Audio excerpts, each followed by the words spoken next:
ಬರಗಾಲ.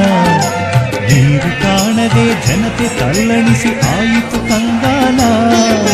ಬಿಜಾಪುರದ ಆದಿಲ್ ಶಾಹಿ ಶ್ರೀಗಳ ಮೊರೆ ಹೋದ.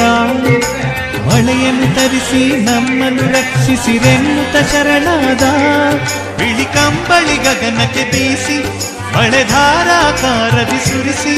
ಬಿಳಿ ಕಂಬಳಿ ಗಗನಕ್ಕೆ ಬೀಸಿ ಮಳೆ ಧಾರಾಕಾರದಿ ಸುರಿಸಿ. ಮಳೆಯ ತರುತ್ತಲಿ ಮಳೆಯಪ್ಪರು ಈ ನಾಡಲಿ ತಂದರು ಸುಭಿಕ್ಷೆ ಕಾಲ. ಲೀಲೆ ಕೇಳಿರಿ ಆದಿಗುರು ಶ್ರೀ ಮಳೇಂದ್ರ ಯೋಗಿಗಳ.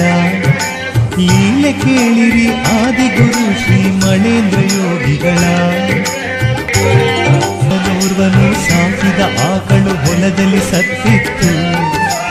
ಅಪಾರ ಮಹಿಮೆಯ ಶ್ರೀಗಳ ಕಿವಿಗೆ ಈ ವಿಷಯ ಬಿತ್ತು. ಭಕ್ತನೋರ್ವನು ಸಾಕಿದ ಆಕಳು ಹೊಲದಲ್ಲಿ ಸತ್ತಿತ್ತು. ಅಪಾರ ಮಹಿಮೆಯ ಶ್ರೀಗಳ ಕಿವಿಗೆ ಈ ವಿಷಯ ಬಿತ್ತು.